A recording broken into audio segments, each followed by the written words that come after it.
ভারত ও পাকিস্তানের দ্বন্দ্ব যেন শেষই হয় না। সীমান্ত উত্তেজনা, জঙ্গি বিরোধী অভিযান, কূটনৈতিক টানাপোড়েন আর পাল্টাপাল্টি অভিযোগের পেছনে বারবারই যেন ফিরে আসে একটি নাম, কাশ্মীর। কাশ্মীরকে কেন্দ্র করেই অতীতে চালানো হয়েছে একের পর এক বিশেষ অভিযান, যার মধ্যে অপারেশন সিন্দুর অন্যতম।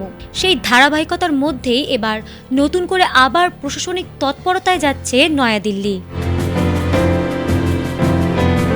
এই আবহেই জম্মু ও কাশ্মীরে শুরু হতে যাচ্ছে বড় পরিসরের হাউস লিস্টিং অপারেশন।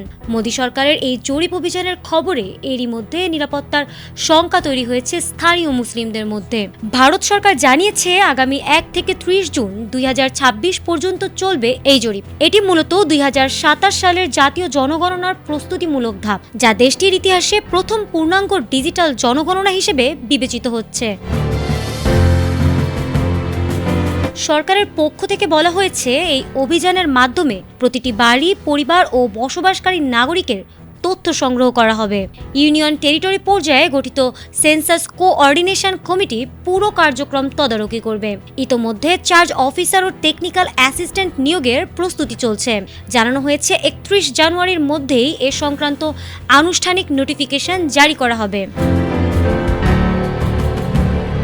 তবে প্রশাসনের আশ্বাসের মাঝেও স্থানীয় পর্যায়ে দেখা দিয়েছে মিশ্র প্রতিক্রিয়া। বিশেষ করে নিরাপত্তা, ব্যক্তিগত তথ্যের গোপনীয়তা এবং অতীত অভিজ্ঞতার কারণে অনেকের মধ্যেই শঙ্কা কাজ করছে। যদিও কর্তৃপক্ষ বলছে এটি একটি নিয়মিত প্রশাসনিক প্রক্রিয়া এবং এতে আতঙ্কিত হওয়ার কিছু নেই।